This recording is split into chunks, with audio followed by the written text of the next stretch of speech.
It's always fun to have the sisters here. Thank you for being here today. It's great. Super. On Friday, I think it was, I was reading my daily word, and you know there's always a Bible quote at the end. And there was a quote from Paul in his letter to the Romans, and it's one of those Bible quotes that I have a love-hate relationship with. Do you have those Bible quotes? It's like, oh, I love that, and I hate it all at the same time. And the Bible quote is this, from Romans chapter 8, verse 28, and it says, all things work together for good. Now, I love that quote when I'm in charge and all things are working and according to my plan. I'm thinking, isn't God smart? Really? Because my plan is working together for awesome good. But when it isn't working the way I think it should, then I think there's something wrong with that quote. Paul left something out, apparently. But you know, the more I realize and the more I allow those kind of, I call them challenge quotes, because Paul is issuing a challenge. Can you see good in all things? That's really what he's kind of saying to us. You know, all things work together for good, therefore, can you see that? Well, we struggle with that. And we struggle with it a lot, especially when we cannot see how it's going to work out for the good. Well, and I think to myself, you know, was he really talking about our human experience only?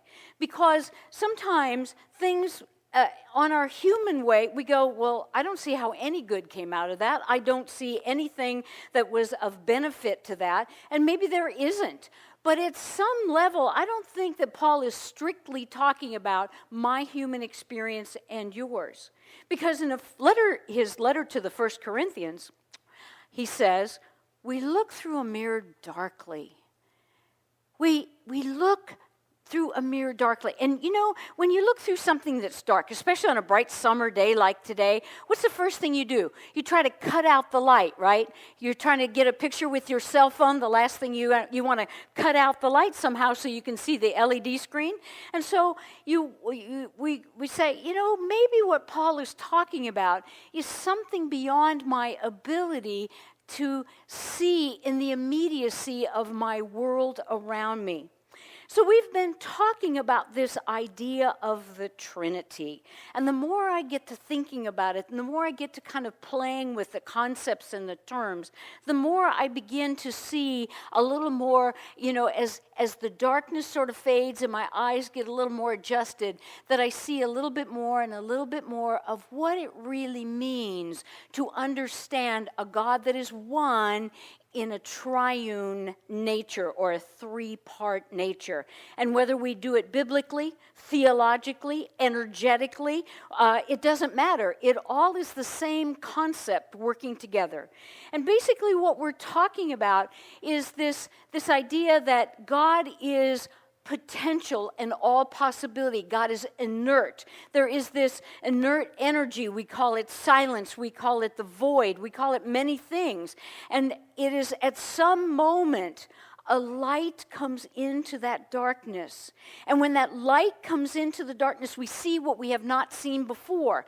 And as we look a little more closely, things become more clear and more clear. And as they do, we begin to take action on the clarity now that we understand, which we could not have seen before. So in Unity, we teach this triune nature of God as mind, idea, and expression. So the mind, we're not talking about my mind, your mind, our mind. We're talking about consciousness. We are talking about the eternal possibilities. And you know, it's a struggle, really and truly, to articulate what I'm trying to say, because anything I try to use as an image always has the alternative, you know, and it's limited. So let's say, for example, what the image I used a couple weeks ago was a container. God is like this container of stillness. Well, then you say, what's outside the container? So the image only works so far. But if you hold that image that this is just an image of stillness, and when the light comes, it begins to move. And when that movement happens, there's vibration. And when vibration begins to happen, vibration begins to coalesce into ideas and concepts. You know, we all have ideas that come through our mind, but they just go in one ear and out the other, as Mom used to say. It's the ideas that we kind of nurture, and we begin to feel that energy beginning to gather around them. And then we say, I'm going to start and do something. And we take action and we take commitment. So we have this mind of all possibilities. We have this light, this idea, this concept that begins to move into that void, into that stillness, and from that place of within ourselves, we begin to understand that we need to take action to make it happen. So the Trinity idea is a little bit difficult, but it's the way we create. It's the way we live. We have a sea of pure possibilities. This is the way we dream, my friends. One day, all of a sudden, we have a dream that we're going to learn to play one of the drums. We're going to go back to school. We're going to start our own business. We're going to do whatever it is. This is how dreams are born, in the infinite possibilities of all dreams that could possibly ever happen. You and you alone have your own individualized expression of that dream. And something moves on the deep. Something begins to shift from silence to sound, the vibration and the rhythm and the energy that ultimately, as it matures, becomes an action that you take out into the world. But we talked about this idea of Trinity this entire month. What keeps us from this is our dualistic thinking. You see, we talk about, oh, well, that's in God, and, that doesn't count somehow. We forget that our very real human experience, this human body that I live in, that you live in, is part of the intimacy of the expression of God. We want to say, well, I'm spiritual when I go to the mountains, but your body goes to the mountains and you go with it. And so we need to integrate. You see, what we talked about last Sunday is so important. We don't accomplish spiritual enlightenment. It's something we check off our list. It is not something you check off your list. It is something you awaken to. You already have it. You're not going out here to find it. That's the fallacy of, I keep searching and searching and searching, and all along the answer is, it's within. You have to wake up and say, you know what? In this moment is my spirituality. In this moment is a spiritual experience. In this moment, in this breath, there's not another one. There's this precious moment of life and grace. And so, as we work with these concepts of trying to bring our thoughts around, and it is difficult, and I can hold it there for about a nanosecond, and I lose it again. The mystery of the one is where I see the Trinity unfolding, and yet even in the moment of the unfolding, it is one. It is one, unfolds, it is one again. And we are always seeking to understand the mystery of the one. For whatever I can learn out here in my human journey, it's a reflection of what's going on in my spiritual journey as well. So last week we talked about this image of recognizing that everything that happens to us, all things work together for good. So all of our life is happening with an underpinning of good. But you know what? If you're not looking for it, you will never see it. That's part of what Paul says, right? It's that challenge. If you don't look for it, you won't see it. And so we were talking about, and those of you who are new with us today, our church is growing through, and I intentionally use the word growing, through a challenge of whether or not we are going to sell this building. And it has become, that's not just a little thing. Oh, we'll just kind of throw it away this weekend. We can just dispense with it. We've been here for almost 38 years. That's a long time. This is our spiritual home. This building is ours in that possessive way. And I don't mean that in a bad way, but it's something that we have been given stewardship of, to take care of it, to decorate it, to fill it with music and laughter and worship and fellowship. That's been our job. But now as we stand on this threshold of a very interesting time in our church's life, we have a decision to make.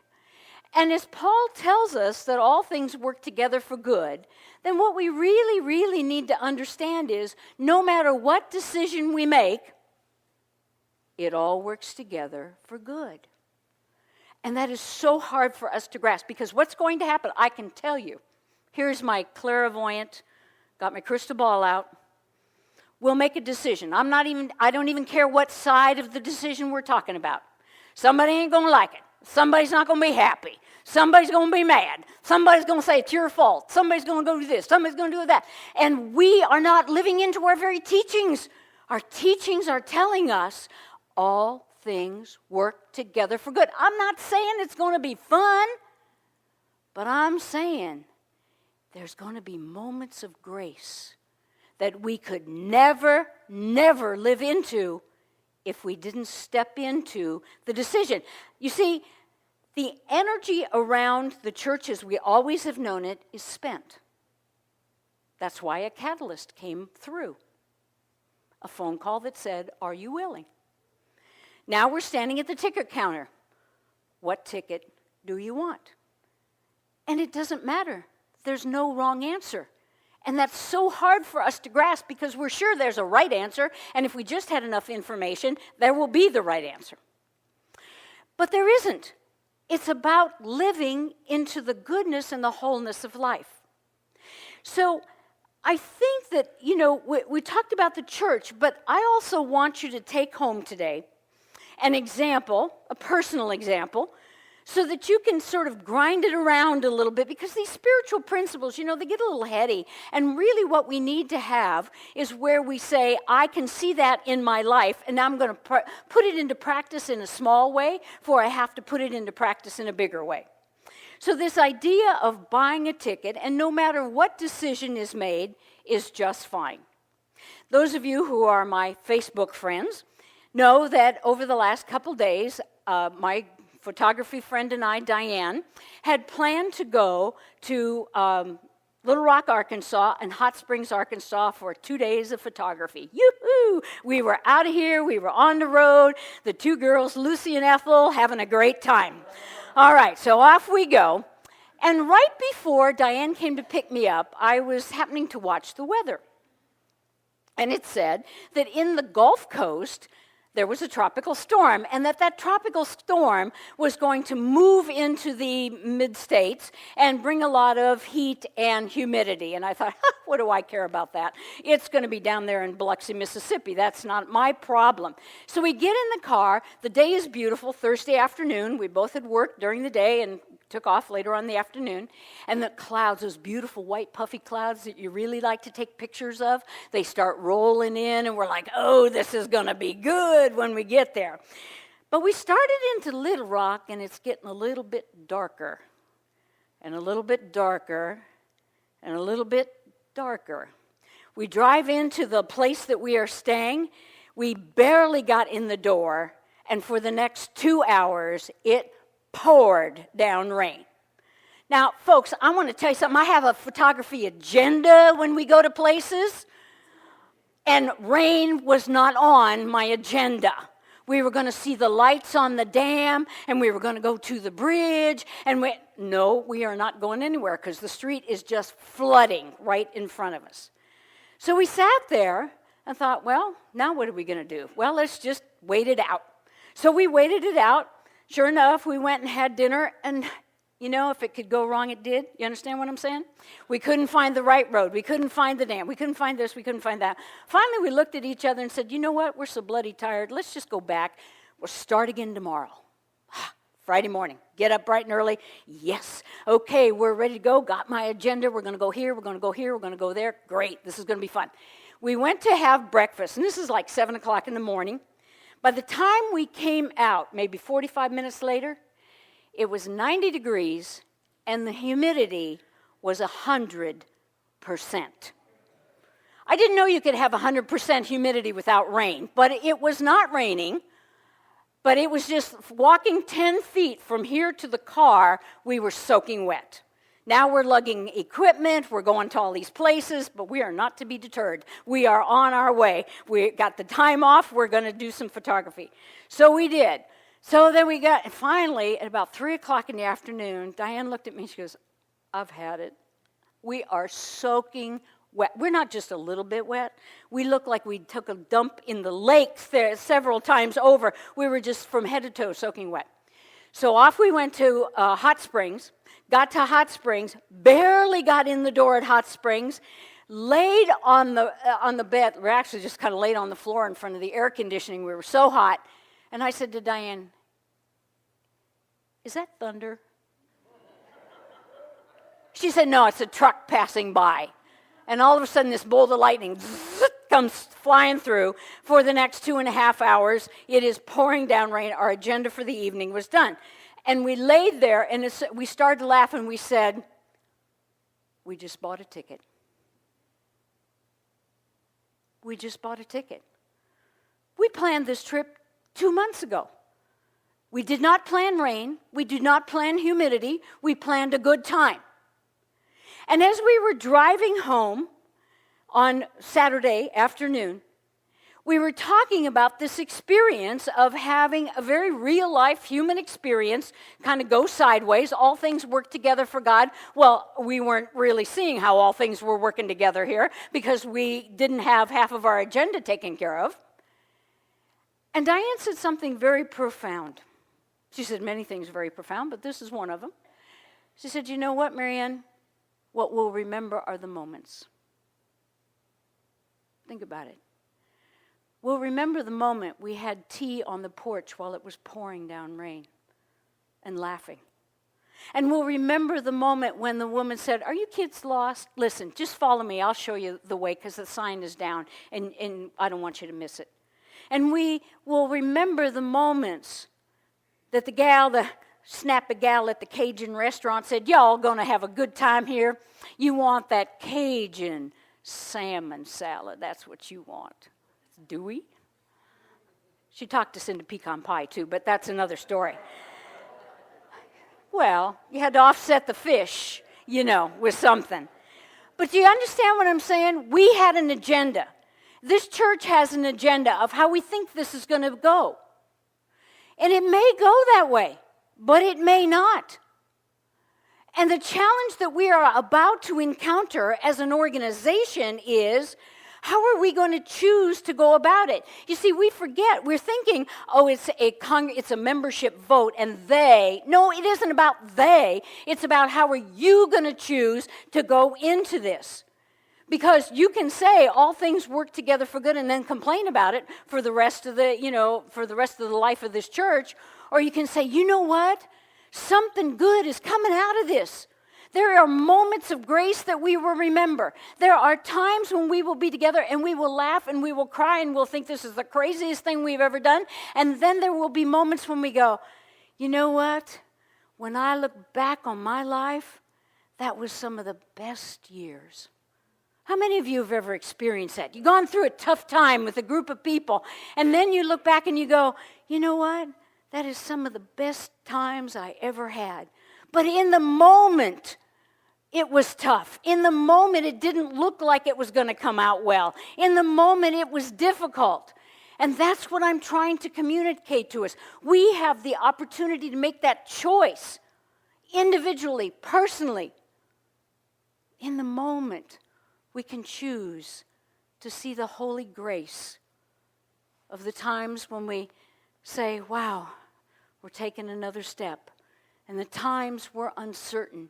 And the times we'll cry together. And the times we will laugh together. And we'll look back on it 5, 10, 15 years from now and say, you know what? When that happened, my whole life changed because I found out a lot about myself, who and what I am, and what is truly the core of my spiritual journey. Do I or do I not believe that all things work together for good, even though in the moment I may be looking through the mirror so darkly and not being able to see? Because one thing that I think encapsulates this whole thing is it brings us back to the profound awareness that God is a mystery. That the mystery of one will never totally be revealed. No one has the complete answer on God, the mystery of God. And so the way we understand God is the challenge that we live through, the challenges that we grow through, the opportunities to reflect, the times when we have to sit back and say, this isn't working the way we thought it would or the way I hoped it would. But at the very same time, something is stirring. The infinite possibility has been moved. There's been the shift in the wind and in the light. And it's hard to see in the very beginning, because in the very beginning it seems overwhelming and frightening and confusing and stormy. But suddenly the clouds pass by and the light begins to shine. And the new normal begins to unfold.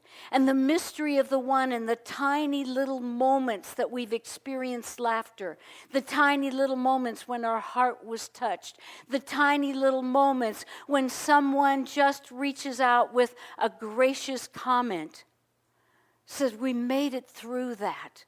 The tough times, the good times, the celebration, the sorrow, the success. And slowly but surely we begin to understand that the infinite oneness is expanding and expanding and expanding. So I invite you, over the course of this next week, think about something that's on your agenda. Could be something very simple. I've decided that this week I need to, go to the grocery store. Make it simple. It's something that you always do. And then pay attention. Don't you love it when you go to the store and they don't have half the ingredients you need?